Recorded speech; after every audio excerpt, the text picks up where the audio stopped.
What's up, guys? It's KB. Make sure you subscribe to the Underground Sports Philadelphia YouTube channel. Click the bell icon down below so you don't miss a single video from us. And thanks for tuning in to another video from Underground Sports Philadelphia. Now let's get into it.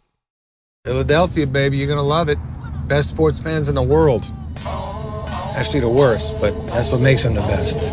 What is going on, OTB Nation? Welcome into episode number 272 of the allegedly award-nominated, honorably mentioned, number 9 NCAA ranked, and of course viewable on YouTube, Outside the Box podcast, the official lacrosse podcast on the Underground Sports Philadelphia podcast network.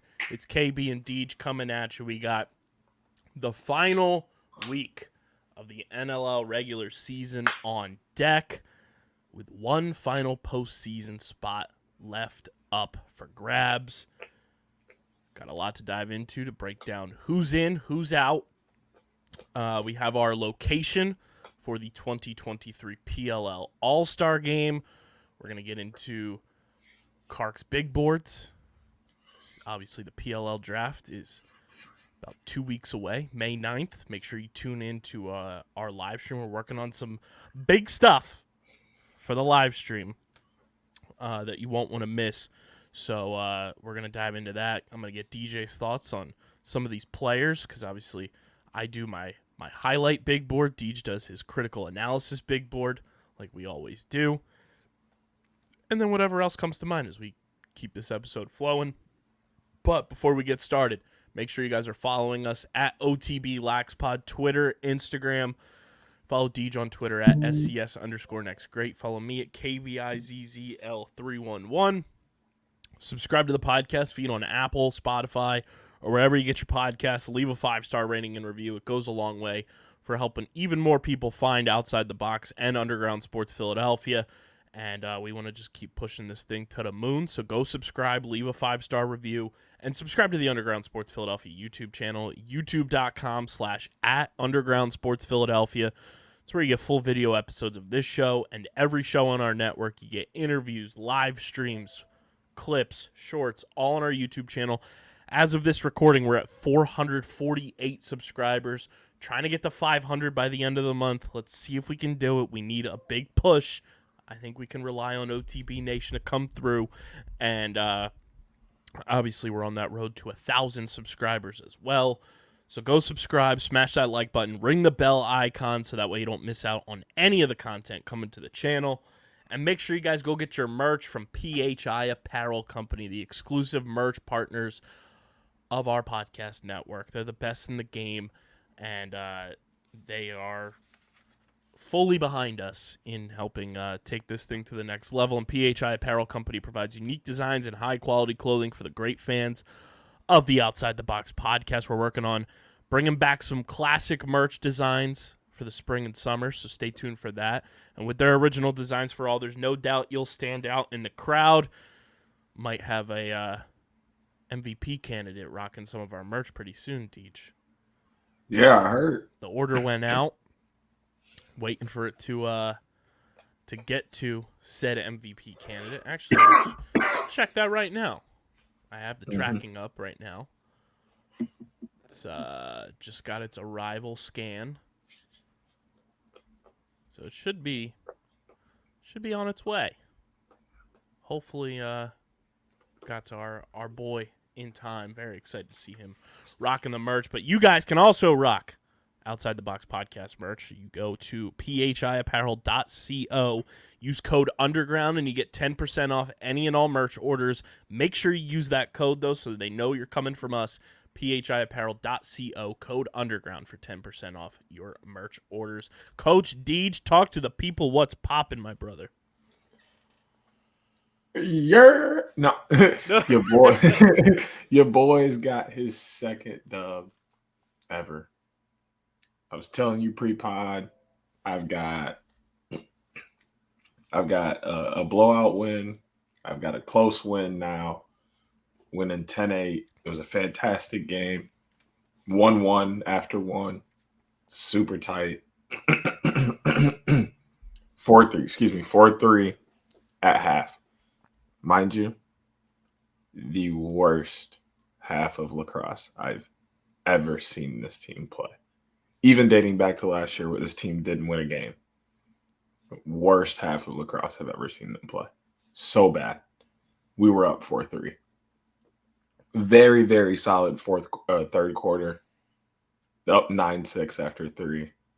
And then capped it off and won 10-8 in the fourth. Very good defense going down the stretch to secure that win.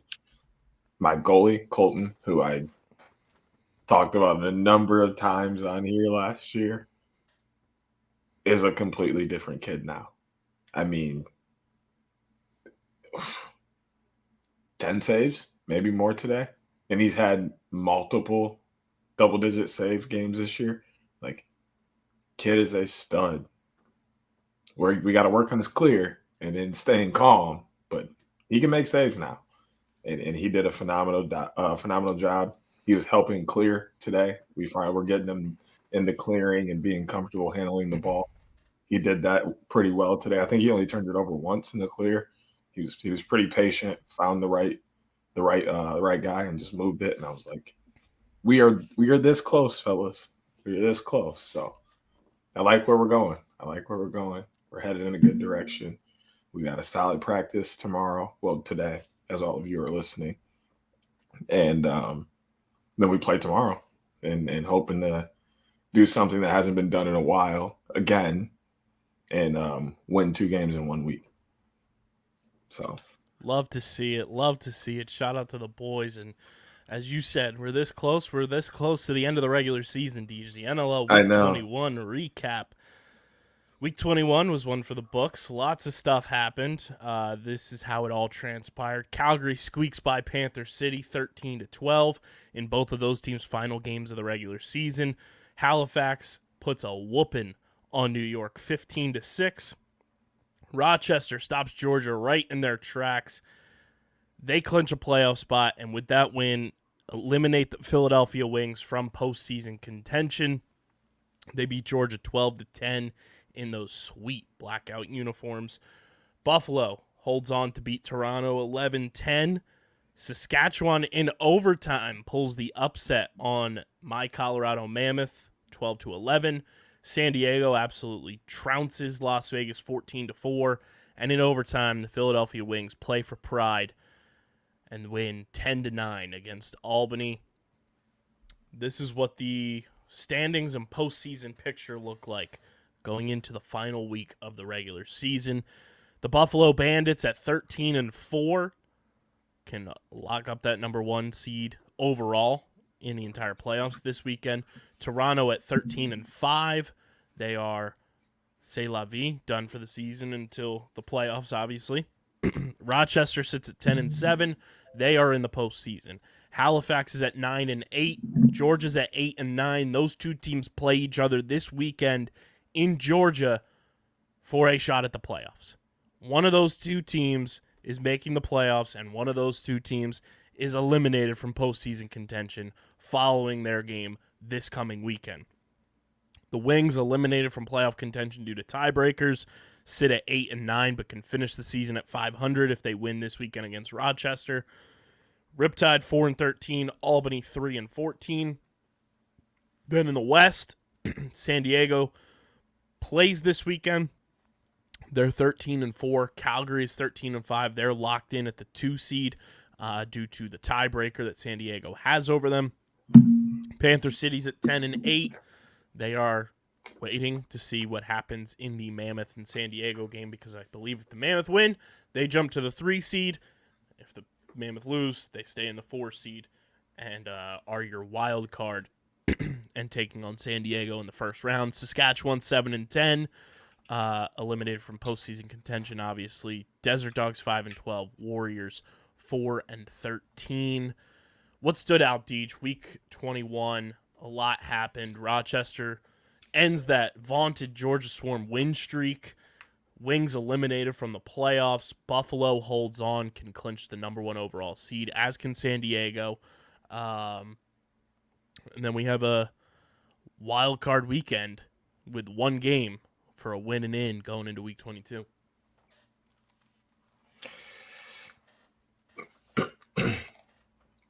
It was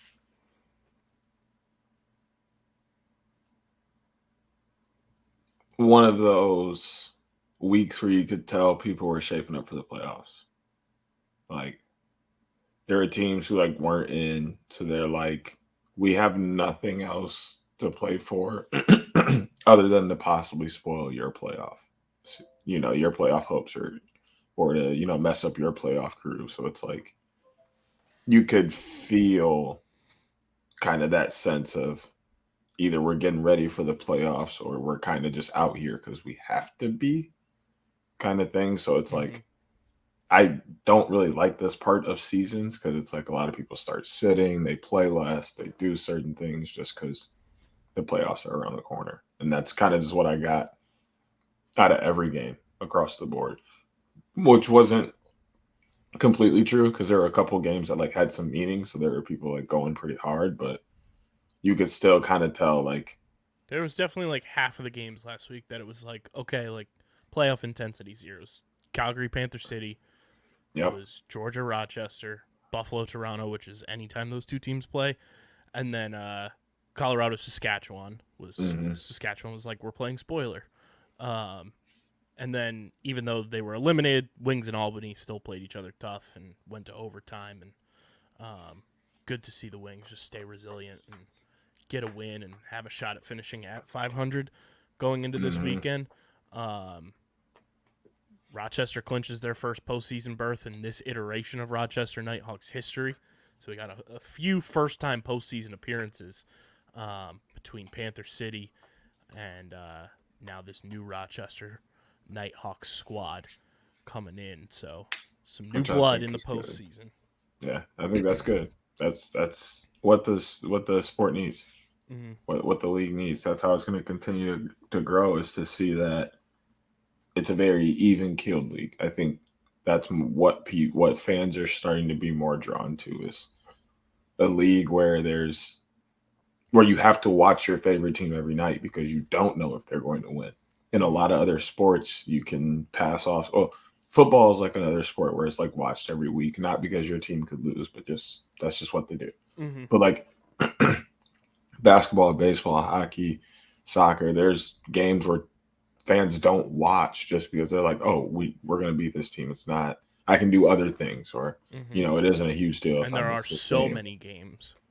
And there's so many games. Whereas like with the NLL, now you see 22 weeks, every game matters. Every team's going to play you hard. And no matter who they are, they can beat you, because we've seen Albany beating teams they had really no business beating at certain points this year. So the parity, I wouldn't even say the parity, just the the realism of the league when it comes to skill all across the board is what makes it the best. So I think having new squads in really shows that. Yeah, week 21 was definitely one to set up a quality week 22. Postseason teams are almost all clinched. Deej, your State of the Fandom, brought to you by our friends over at Tomahawk Shades, the best small batch eyewear in the game. They're providing a quality product for an absolute fraction of the price of the big eyewear companies. They got sunglasses, blue light glasses, prescription lenses, ski goggles, and it's owned by two former lacrosse players, Kyle Harrison and Chris Hogan. Tomahawk Shade's been rocking with us since 2020. Deej and I always wear them when we're out on the road. I'm wearing my blue light glasses anytime I'm editing, watching games on TV, all that good stuff. It really helps your eyes. You sleep better at night, and your eyes are less strained when you're wearing the blue light glasses. So you guys, go fill up your carts at tomahawkshades.com. Check out everything they have to offer. And when you go to checkout, use promo code USP for 25% off at checkout. That's a crazy discount. TomahawkShades.com, code USP when you check out with our friends at Tomahawk Shades. Deej, your State of the Fandom. Playoffs almost fully set. How's it looking? As you said, this could be the year you select your team. How are you feeling? Something about Rochester pulls me in, but I'll probably still have Grayscale Calgary up top. I can't get over the Toronto mascot. That's a big blow. And then I feel like everybody else I like doesn't follow us. Buffalo doesn't follow us. I don't think San Diego does. San Diego does not follow us. It's tough. Then again, you know what's real tough? You know what's Georgia's real kind of tough? creeping back in. You know what's real tough, dude? The 4 teams who don't follow us could all make the playoffs this year. Which is crazy.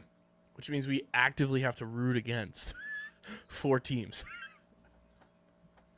Unless they want to finally get on board and follow us. We'll have our allegiances going into the playoffs. Let's say that. Yeah. Yeah. Which right now, it's Rochester. If they get in, it's Halifax. And then it's Panther City, Colorado, and Calgary. Yeah. I like PCLC.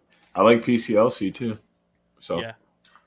Big fans of them. Big fans of my Mammoth, obviously, defending champs. Lots to get into with Week 22, though. Week 22 preview. Final games of the regular season on deck, all taking place on Saturday. And this is a crazy week picks-wise, too. This is for all the marbles, Teach. It's for all the marbles for the regular season title in our pick'em. yeah. Obviously, it extends into the postseason for us as well. We keep a running tally in the postseason. But these are the matchups for the final week of the regular season. It's Philadelphia at Rochester, Buffalo at Albany, Halifax at Georgia in a postseason preview matchup, pretty much. Win and get in for both of those teams. Are you even close enough to catch me? I have to see what our records were. I'll check that. From last week, because I did gain a game on you last week. I'll check that. Yeah, of course you did. I had a really bad week last week. And going into last week, I was 4 games behind, so I'm 3 games back. Yeah, you could. Okay. 3 games back going for the regular season title. I went what? 4-3, and I went 5-2. Yeah, so you're at 71 and 43. I'm at 73 and 40. Which I'm gonna pull it up right now, actually. See what our what it was last year. Yeah. So going into game 1 of the NLL finals last year, I had 72 wins. You had 75. Wow. So we improved. I'm a beast, man. We improved in our picks. As a tandem here on the show, if you went with either of us pick-wise, you improved from last year. I might.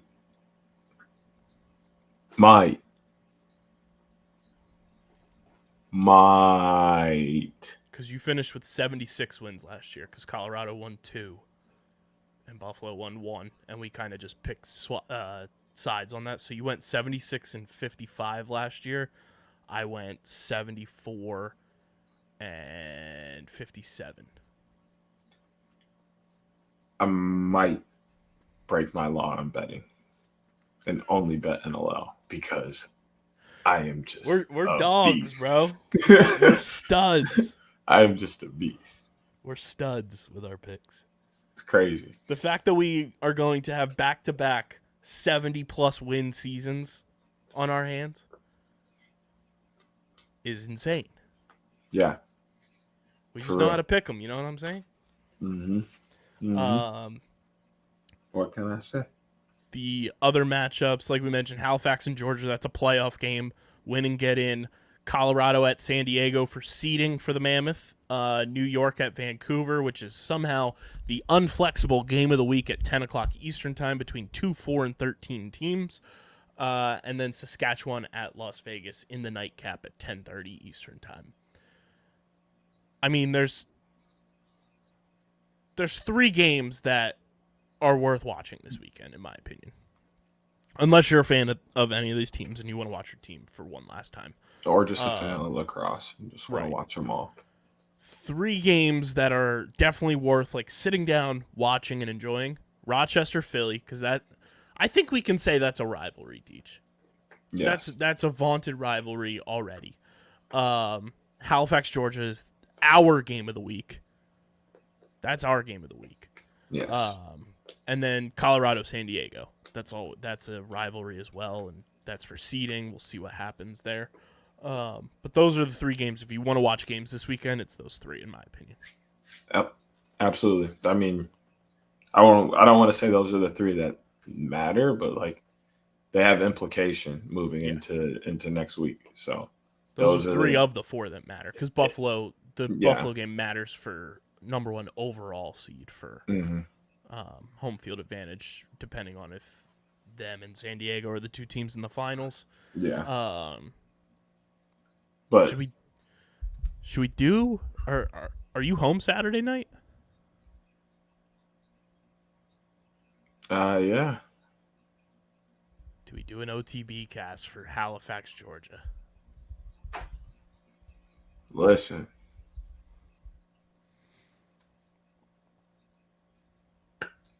The only reason Georgia can't be my favorite team is because of Stinger. And they don't follow us. So we can do it. But I'm probably going to go so hard for Lyle and the rest of Georgia. So, which will be fun because I would totally root for Halifax. Because them in the playoffs would just be bonkos. But that game's going to be crazy. I'd say right now, if you're listening to this part of the podcast, there's a 90% chance we're doing an OTB cast on Saturday night at 7 o'clock Eastern time on YouTube. Yes, 90%.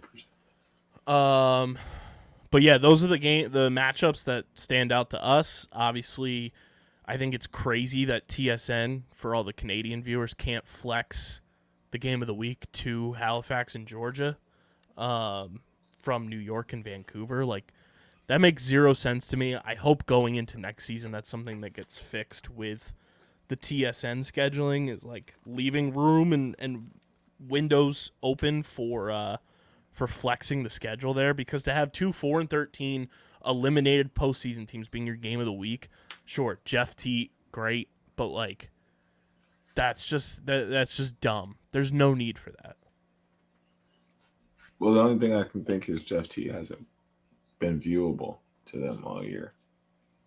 So I get that, but even so, when you have a win and get in situation involving a Canadian team, I agree. I'm just pointing out their just crazy possible point.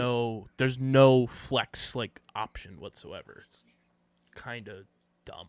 You think it's dumb. You think it's dumb. Ask Canadians how they feel about it. A lot of people think it's dumb. Ask Canadians how they feel about it. I think you can ask just lacrosse fans in general. Some of my teammates, former teammates that live up there, I get an earful about it all the time. You say, man, I don't even want to hear it, DJ. You got ESPN. You just da-da-da-da-da-da-da-da-da. I'm like, my bad, bro. My bad. He's like, do you know how awful TSN? Bro, my bad. My bad. You got it. They hate it. That's hilarious. Yeah, I mean, final week of the regular season. It's crazy to think we're already at the end of the 2022-2023 NLL regular season. Postseason is going to be a wild ride. And still postseason spot up for grabs. And I think without any further ado, Deej, we just we get right into it. We head on over to the Picks Pond one final time for this regular season. And we give everybody the Week 22 Picks of the Week, powered by Trophy Smack. Guys, there's no better way to upgrade your fantasy smack talk than with our friends at Trophy Smack. The fantasy football league I'm in just upgraded their trophy from our friends at Trophy Smack. 2-time champ right here on that new trophy.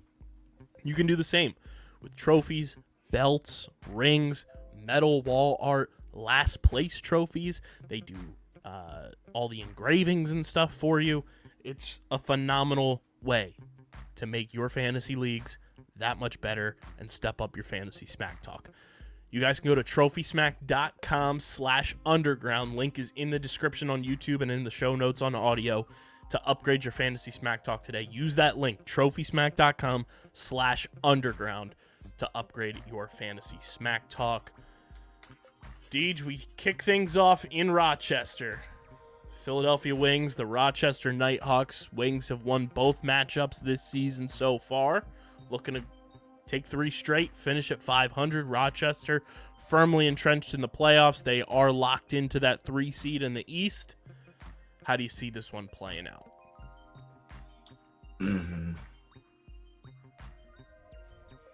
I'll take Rochester just because it's a rivalry.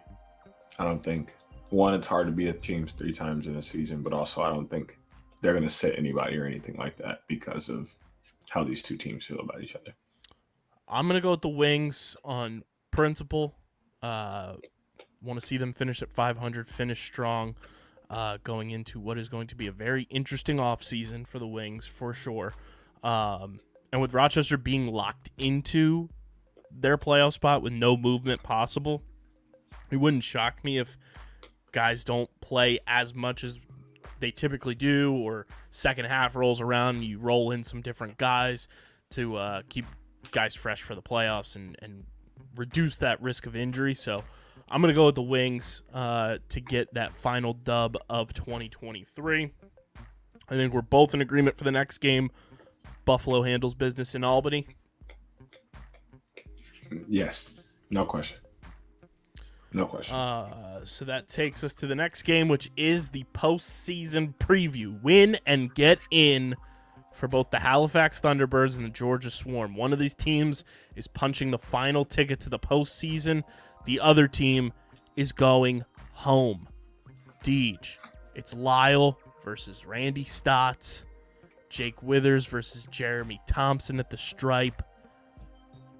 A lot on the line for both of these franchises. How do you see this playing out?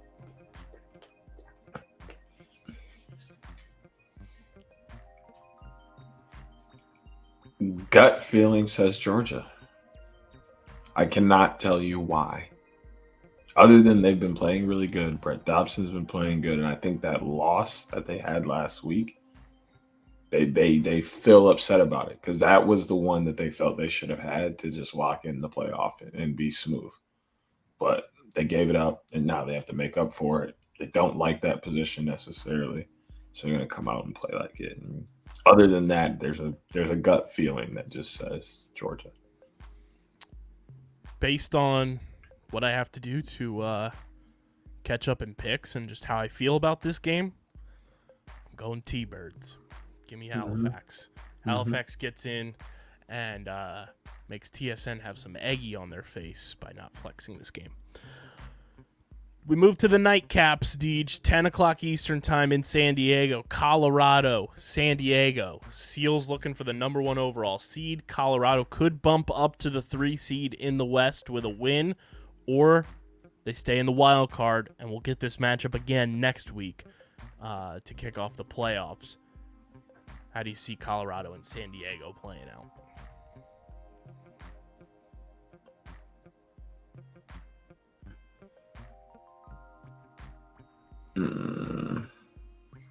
San Diego's gonna win.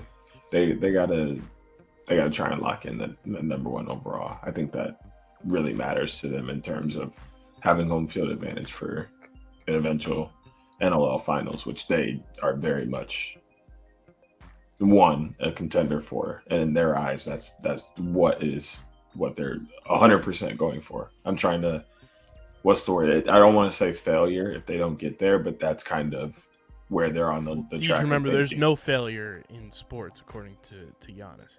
You're correct, but that's the along their line of thinking. Like, we are expected to be there. That's where we need to be. So, I think that starts now in trying to get first place. I'm going with San Diego as well. They're just an unbelievable team, and any moment that you try to count them out. They make you look like an idiot. Not saying Colorado's a bad team. They've fought. They've been resilient all year long to get to this point. But I'm going to go with San Diego to get the dub. Move to the game of the week, air quotes. New York at Vancouver. Might be the most difficult game to pick simply based on the fact that they're both 4-13. And I'm just saying this, it's tough to be in a situation where, this game doesn't really matter for much other than pride, and you have to travel across the country to go play it. So New York having to travel all the way to Vancouver is tough. How do you see this one going, Deej? I still like my Riptide here. I'm just going to have fun with the final week, and I'm going to go Vancouver.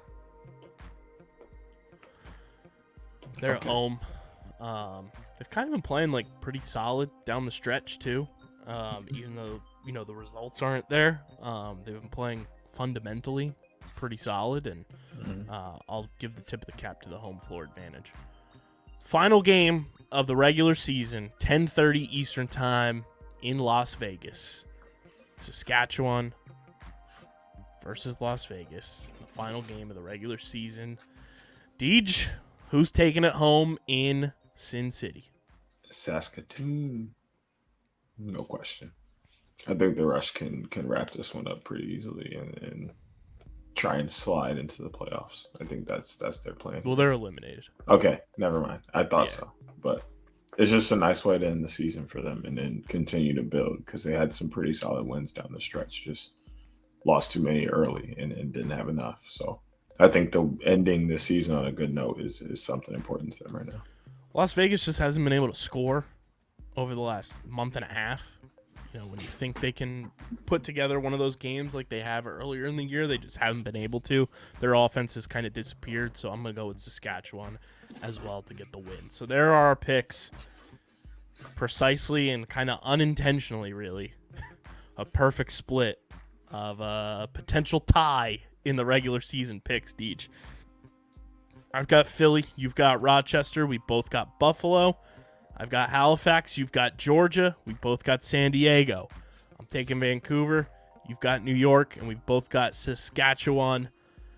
And those are Week 22 NLL Picks of the Week, powered by Trophy Smack, where we could end the regular season in a tie. Which would be bananas. That would be incredible. I know you don't want it per se, but I'm really rooting for a tie because that would just prove how calculated and genius we are in picking these games. I know. I just want to hold on to that crown for another year. The next bit of news before we get into... I forgot to add this onto the docket. We had the unfortunate, it's not like it was a dramatic thing, but I want to make sure there's no typo here, which there is. It will be brought to you by our friends over at Kenwood Beer, the official beer of Underground Sports Philadelphia. It's 4.1% ABV, 127 calories, 127 calories, 10 grams of carbs. It's light body, light beer, the best light beer on the planet, actually. And there's plenty of flavor. You guys can go to kenwoodbeer.com, see who has Kenny's on tap in the Philadelphia area. You can buy it at your local Philadelphia area liquor store. And if you're in Eastern Pennsylvania, you can get it at your local Whole Foods. Kenwood Beer. Must be 21 or older to do so, and please drink responsibly. Deej, one of our favorite big team guys, potentially the biggest team guy ever, John Ranagan, announced his retirement earlier this week, kind of out of the blue. Sad to see Randy go. He is big time, one of the most genuine, kind-hearted, and just incredible humans that I have met along this journey of covering professional lacrosse over the last 4.5 years, both, in the NLL and the PLL. Obviously, he was in Philadelphia for a little stint here over the last year or so getting to see him up close was phenomenal. And John Ranagan is just such a sweet human being. Like, to put it simply, he is one of the best to ever do it. Incredible leader, both on and off the field. And the sport of lacrosse, in terms of just who's on the field, got a little less this week with John Ranagan's retirement announcement. It's one of those retirements that's bittersweet because it's like a passing of the torch moment. Like he realizes they have Justin Anderson, Logan Wisnauskas. They're going to draft another guy this year. Like he doesn't have to play anymore. He's like, okay, you young guys got it. But it's also like bitter because it's like you don't necessarily have to leave yet. You still have stuff in the tank. You're still a very good player. You're still very much contributing to the locker room. Like there's so many things that he's still doing and that he has done that we don't want to see leave the game. But it's like we gotta let that tie go. We gotta let John be John. Like we'll never forget what he's done on the field, whether it was in the box game or on the field. He's done so many phenomenal things. And he's been a part of so many teams that have done phenomenal things that he's not ever going to be someone who forgets. And we're not going to forget what he's done. He's going to coach somewhere. Like it's just bound to happen. So he'll continue to be around the game. He'll give back to the game. We'll see him at events in the future. Like there's nothing to harp over here. It's A-okay. And it always sucks to see a guy go, but in all reality, we had to know the time was coming soon. And this, to put it out there too, this is just from the PLL as far as we know. We don't know if John's retiring. Also from the NLL, obviously his Georgia Swarm have at least one more game on their schedule this season. So this is simply for his PLL career. The statement he put out, though, is truly John Ranagan to a T. After 10 incredible years of playing professional lacrosse, I have decided to retire. As I reflect on the last decade, I am filled with gratitude for the opportunity to live out my childhood dream and to meet some of the most meaningful people in my life along the way. The sport has grown so much, and it's amazing to see the opportunities ahead for the next group of professional lacrosse players. The biggest thing I'm going to miss most about playing is the quality time spent with my teammates, from Yorktown to Johns Hopkins to the Rats, and finally the Chrome Men. I leave having played with hundreds of brothers and lifelong friends. I owe a big thank you to all my coaches for believing in me and pushing me to be the best player and teammate I could be. I also want to thank all the trainers, support staff, and employees of the PLL for making this experience so memorable. Finally, to all my friends and family, especially my dad, mom, and sisters, I cannot thank you enough for the support I received from you all these years. I couldn't have asked for a better support group, and I will cherish those memories we shared forever. Lacrosse has given me more than I could ever dream of and has been such a huge part of my life. I am looking forward to the next chapter and staying involved in this great sport. Thank you, John Ranagan. I don't even have words to back that up. He's a stud. He's an all-timer. Will certainly be somebody we're trying to get on this podcast now that he's got a bit more free time.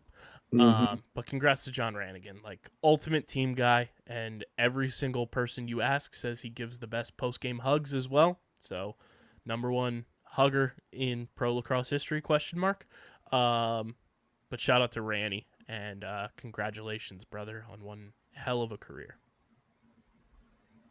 Best hugger is crazy. Your boy Mike Poulin has been on the record a number of times saying that. Well, might be some validity to that. There might be. From Randy's retirement to an All-Star Game announcement, Deej. The PLL All-Star Game in a new market. It's going to be in Louisville, Kentucky, July 22nd. I love this move for the PLL. I love this move for the sport. And I think this needs to be the move here on out when it comes to the All-Star Game. I do not want to see the All-Star Game in another quote-unquote hotbed city like ever again. I want to see the PLL use these untapped markets, use new cities that they haven't been to on a regular season tour basis, and go to places where they feel like they can test it out to make it a tour stop in the future and see what the turnout's like. That's what your All-Star game should be for. And I love that they're doing it in a brand new market, in an untapped city like Louisville, Kentucky, with the sport of lacrosse. You got the Bellarmine connection there with Dylan Ward and Ryan Oghaven. I think this is such a smart move by the league. Kentucky's going to be unbelievable in July. This is awesome for the league. This is such a monumental decision, in my opinion, to have the All-Star game there. I think Louisville's going to show out in a big way, and if we can hopefully find way cheaper flights than what they are now, we'd love to get to Louisville. Buy your merch, get your merch, get your merch, get your merch. But what were your thoughts when Louisville was announced as the All-Star game spot? I immediately wanted to go. Mm-hmm. Then I thought about flying there, and I was like, kind of expensive. Kinda.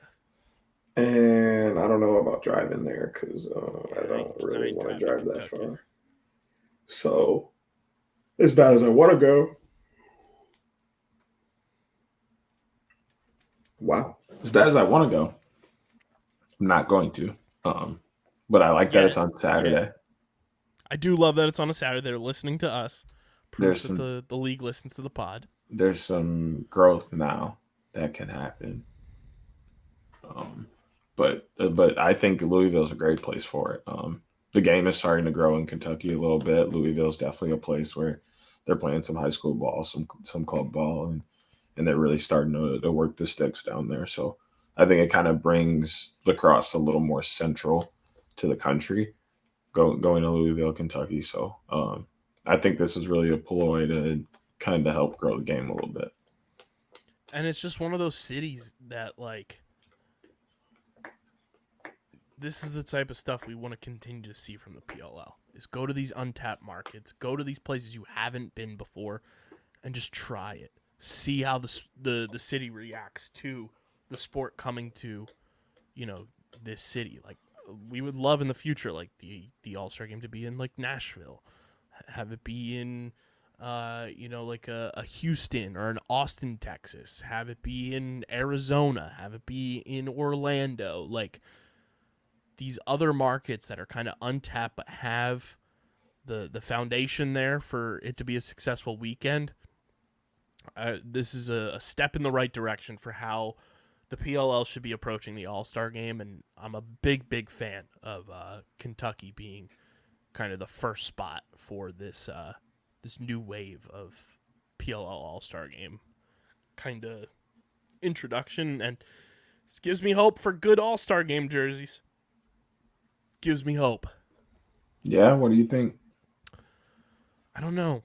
I just, it's being that it's a new spot and like such a, like, Louisville, Kentucky is like one of those like iconic U.S. cities. So it gives me hope for something that's going to kind of blow you away a little bit and top some of the jerseys we've had over the past couple years. Obviously, nothing's going to top that beautiful one to your left shoulder right there. The tie-dyes are just simply magnificent, and nothing will ever top those. But hopefully we get something pretty close, and All-Star game in Kentucky. Very excited to see how that all transpires. But, Deej, let's get into your college lacrosse rundown. It is brought to you by our friends over at W Energy, who just celebrated their second birthday. And what did they do, Deej? They released a brand new flavor and a brand new shaker with a really cool looking panda on it that I have right here if you're watching on the YouTube. The Cali O Cream flavor, which is mango orange cream. Tastes just like a creamsicle. It is absolutely delicious. And you can go and get your own from our friends at W. They have the best energy in the game. It's all natural, no calories, no sugar, no artificial flavors, no maltodextrin fillers, no artificial colors. It tastes delicious, and it's got the patented neurofactor, in their formula, which has been proven to improve brain performance by up to 143%. There's no crash, no jitters. You feel good when you're drinking it. It contains coffee fruit extract and some of the flavors, like I mentioned, the Calio cream, the Big Energy Tears, which is the blue raspberry flavor, the Galaxy Grenade, which is watermelon, guava, and lime. My personal favorite is the Beach and Peach, which is the white peach mango cooler. They also have the Dub Sludge, which is the Granny Smith apple and secret sauce, the Passion Joy Tea, which is passion fruit iced tea. And if you're looking to kind of shake the caffeine, they've got the caffeine-free Hydro Hydration Monkey Madness flavor, which is the strawberry banana. They've got shakers. They've got mouse pads, the extra large desk mouse pads in stock right now. They've also got some really cool merch designs. So you guys can go to w.gg and go to war on Big Energy like we are and use code UNDERGROUND for 10% off your order and clean up your energy game with our friends at Dubby. But Deej, let's get into it. Your college lacrosse rundown, week 12 recap. Yeah, so we're getting into that point in the season where we're about to start to see, teams get ready for their conference tournaments. Teams are getting in, teams aren't getting in, getting their matchup, who they're going to play. So last week was really, really key in seeding for a lot of conference tournaments. So Cornell coming up with a huge win against Brown, 16-9. Delaware over Drexel, 18-13. Loyola Maryland has done a fantastic job, but has gotten really bad favorings in the betting books, which is weird. They've had a phenomenal season, but they're just not getting love. They got another win against Colgate. Air Force pulling out a huge 4-point 15-11 dub over Jacksonville. Hopkins over Maryland 12-11, which Hopkins had a fantastic year in the Big Ten. They might literally be back. Army over Navy 11-6. Penn over Dartmouth big. Notre Dame over North Carolina big 16-9. Princeton over Harvard. St. Joe over UMass 11-10 in overtime. Fantastic game. Georgetown over St. John's 18-12. Nova over Marquette 16-15 in overtime as well. That was also a very, very good game. Syracuse drops another to Virginia 19-12. Same score for Utah over Cleveland State. Richmond over Hobart 20-15.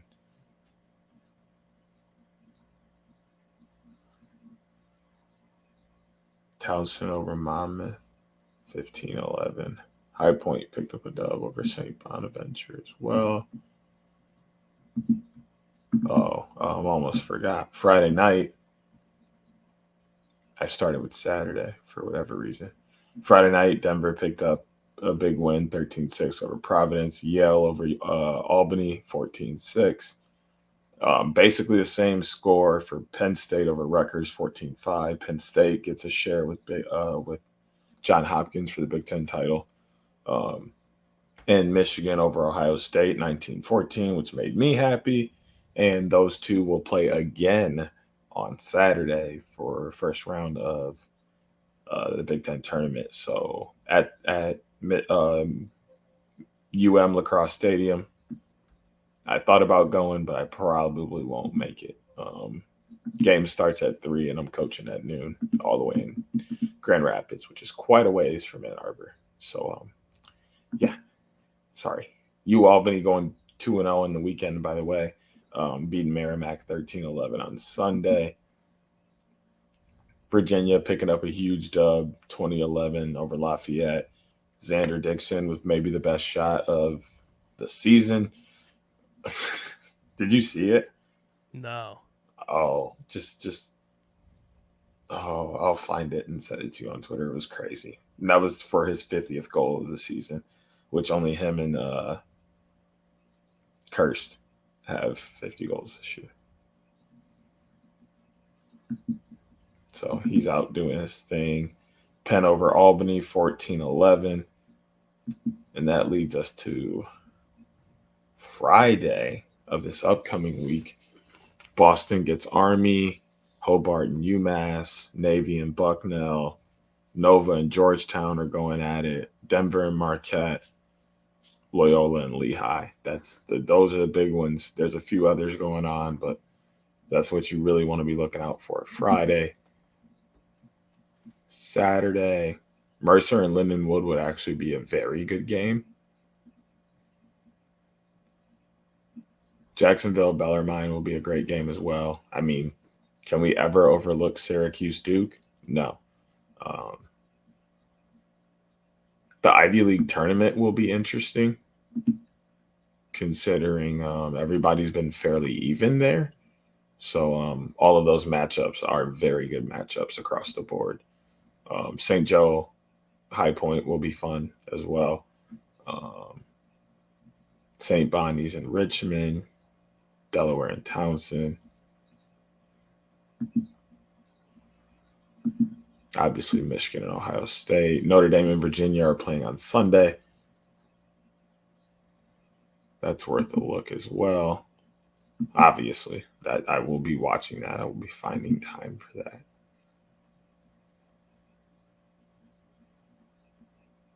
And Mount St. Mary's and Manhattan are awaiting their opponents for next week on Thursday. But that's all we got. They're pretty much ending conference play or starting tournament play this weekend.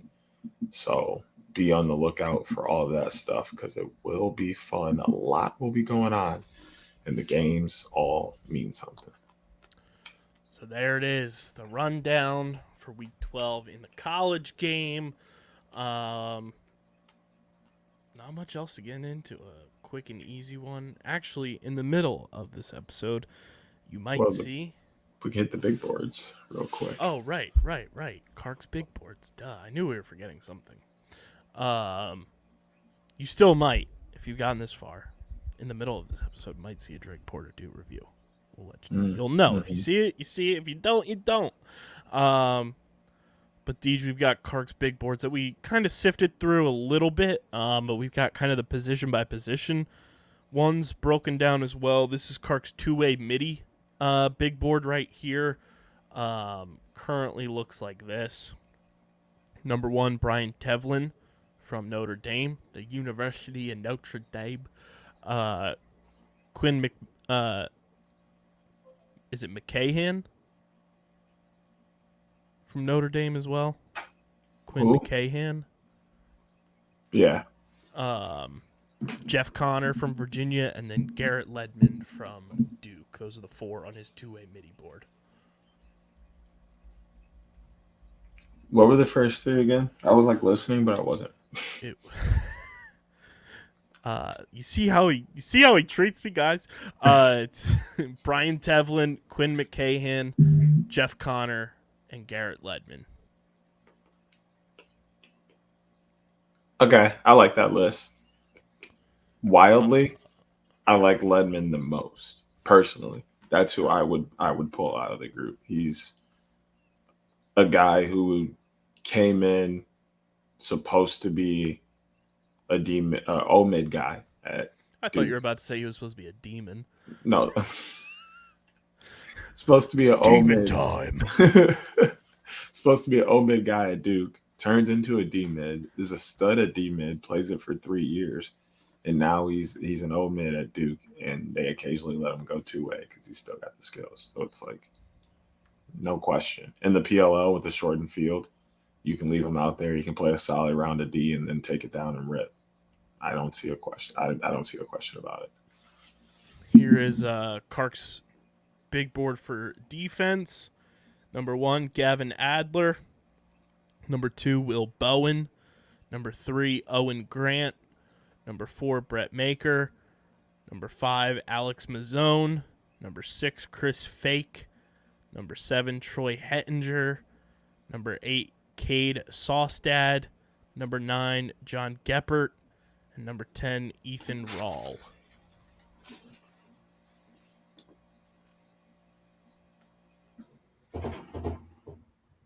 I'm a big Owen Grant guy myself. I mean, this is a defensive-heavy draft again, honestly. But Owen Grant is probably the best defender available. Zapatello is very good as well. Um, it's Gavin stacked. Adler's a stud. I mean, yeah, Adler from Cornell is very good as well. It's going to be a lot of defensemen pulled in this draft, and I think a lot of them will do very well at the next level. So a lot of these, I think the top 5 are almost interchangeable. Top 3 are like top 3, but then the next 5 are almost interchangeable, and the bottom 2 are the bottom 2. But what is that? So that leaves like 4 to 7 or 4 to 8. They're all interchangeable there. So it's a very solid, defensively skilled group, and I think a lot of them are going to get drafted. Carc's big board for face-off athletes. Number 1, Mike Sisselberger. Obviously, that's one of Deej's guys. Number 2, Petey LaSalla. Number 3, James Riley. And number 4, Zach Cole. It's tough. Sisselberger is like very good at the craft of face-off and can play some defense. But then you have Cole and LaSalla, who can play a solid round of D if you really need them to, are very good at the craft of face-off, but are offensive weapons as well. So you run into that territory of, do you want to go with a guy like Sisselberger, who is a TD Erlin? Or do you want to go with a guy like LaSalla or Cole, who are going to be more of a Trevor or Joe Nardella? So it's all about, literally, when it comes to the face-off game, it's all about the style of your team and what you need in your face-off guy. The Woods don't need a guy to push and score. They need a guy to just get the ball. So that's why they went with TD. Just win the face-off, get it to our offense, let them do their job. Versus the Whips, who don't need that, but they're not shying away from it either. They're a very fast team who likes to run the transition, so they let Joe push it when it's there. So it's all just relative to how your team plays. I think quite a few of these guys will get drafted because there's some teams who need it, but it's all, like I said, at least 3 of them get drafted, I would say. Right, but it's all, where they fall will all depend on who has what's available when. Because, like I said, there's only, like we just said, there's only about 3 teams who need one, so they're probably going to wait off a little bit. Are we thinking the same 3 teams as well? I would assume. Archers, Cannons, Whips. Yep. And it crazy for me to say that the Archers should be going after Sisselberger, even though they have Ignacio, but he's out for the year? I think Sisselberger is better. For their play style, yes. I think they're very especially much their new play style. I think they're very much in a Woods-like system where we just need you to get us the ball, get it to our offense, and then we'll do the rest. So, yeah, but I think those 3 teams might even wait off on these guys because there's no need to push to get them. Especially the Cannons, because they only have 2 draft picks, I think. Right. Well, 1, that, and 2, there's no push to get them because not a ton of teams need a face-off guy. Mm-hmm. And they're not going to burn a roster spot on a face-off guy that they don't need. So, and the Cannons are like the one team too. That like don't have a guy coming. Like they have Bones Kelly, but they don't have a guy coming back from injury next year. Mm-hmm. So like they can afford to draft a face-off guy to be like their guy of the future. Yep. Which they could also be another team that benefits from Sisselberger, in my opinion. I'd like them to take I would like them to take Petey LaSalla, honestly.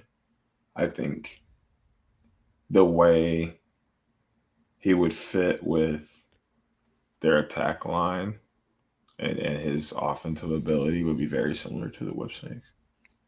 And he'd have New York Riptide. He'd have that freedom to go and score if it's there, but also attackmen would be able to take that feed from him and just rip because they'll be open. Looking at this is Carc's big board of just offensive prospects. Top 10 offensive prospects. This includes attackmen and midfielders. Number 1, Sam Hanley, which is not a given that he is going to be available because he might go back to school. Number 2, Thomas McCunvey. Number 3, Tucker Dordovich. Number 4, Matt Campbell. Number 5, Brian Minikis. Number 6, Xander Dixon. Number 7, Jack Myers. Number 8, Kyle Long. Number 9, Ty Kurtz. And number 10, Max Waldbaum.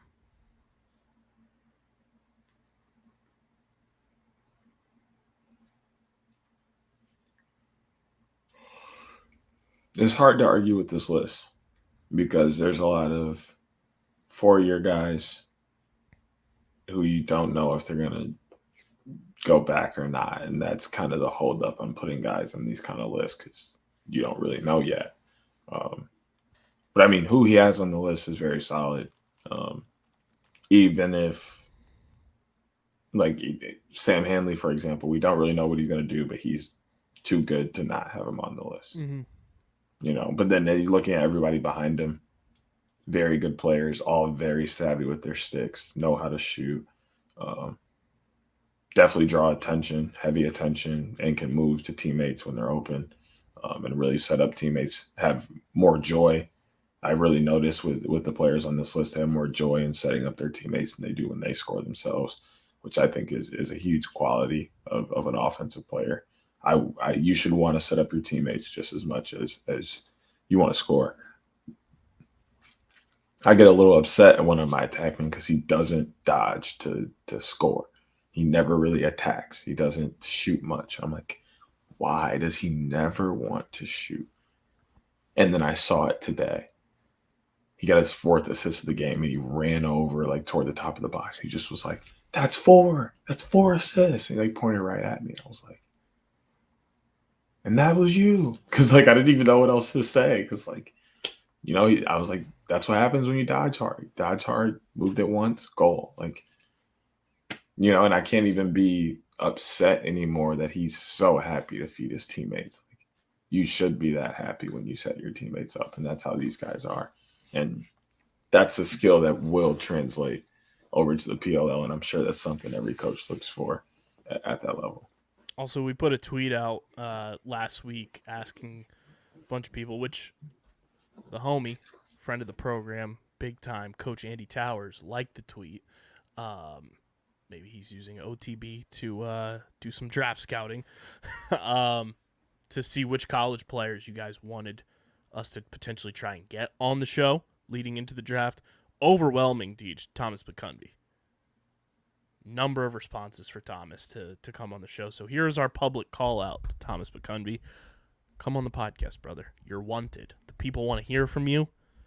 They want to know. They want you on the program. Let's make it happen. Thomas McCunvey, come on the podcast challenge. Do you think Sam Hanley's gonna go number 1, regardless of if he's going back to school or not?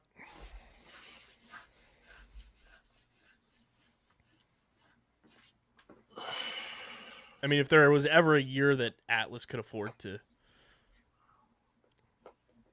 do a pick, like if there was ever a team at number 1 to afford to make a pick that's not going to play right away, maybe it's this year with Atlas. Maybe the only thing that deters me from saying yes is Thomas McCunvey. He has a very similar body style, very similar play style.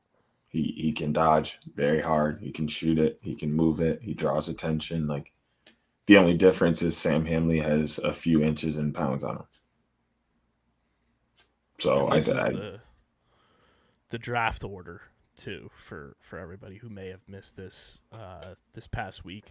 Round 1, it's Atlas, Redwoods, Atlas, Chrome, Archers, Whips, Chaos, Water Dogs. Round 2, it's Cannons, Redwoods, Atlas, Chrome, Archers, Whips, Chaos, Water Dogs. Round 3, it's Chaos, Redwoods, Atlas, Chrome, Archers, Whip Snakes, Chaos, Water Dogs. And round 4, it's Cannons, Redwoods, Atlas, Chrome, Archers, Whip Snakes, Chaos, Water Dogs. So only really round 1 and round 3 are a little altered there at the top with Atlas and Chaos having multiple picks. Lots going to go down. We're working on some guests for the PLL College Draft Spectacular 2023 happening May 9th, 2023 right here on the YouTube channel. You don't want to miss it. We're trying to make this the biggest one yet. So definitely go subscribe to the YouTube channel so you don't miss out on that. And I think that's all we got for this week's episode. So make sure you guys are following us at OTBLaxPod, Twitter, Instagram, Facebook.com/UndergroundSportsPHI as well. OTBLaxPod is the place to be, though, on Twitter and Instagram. Follow Deej on Twitter at SCS_NextGreat. Follow me at KBIZZL311. Subscribe to the podcast feed on Apple Podcasts, Spotify, or wherever you get your podcasts. Go do it. Go subscribe. Subscribe. Leave a 5-star review. It goes a long way for helping the show continue to grow, helps more people find OTB and Underground Sports Philadelphia. And subscribe to the Underground Sports Philadelphia YouTube channel, youtube.com/@UndergroundSportsPhiladelphia. That's where you get full video episodes of this show, every show on our network, and you get live streams. OTB cast 90% sure that's going to go down on Saturday. That's where you get the PLL College Draft Spectacular as well. You get clips, interviews, live streams, all that good stuff. youtube.com/@UndergroundSportsPhiladelphia. And go get your merch, phiapparel.co. Code Underground, 10% off any and all merch orders from our awesome friends at PHI Apparel Company. This has been episode number 272 of the allegedly award-nominated, honorably mentioned, number 9 NCAA ranked, and of course viewable on YouTube, Outside the Box podcast, the official lacrosse podcast on the Underground Sports Philadelphia Podcast Network. For Deej, KB, till next time, we're getting the heck up out of here. Peace. Peace.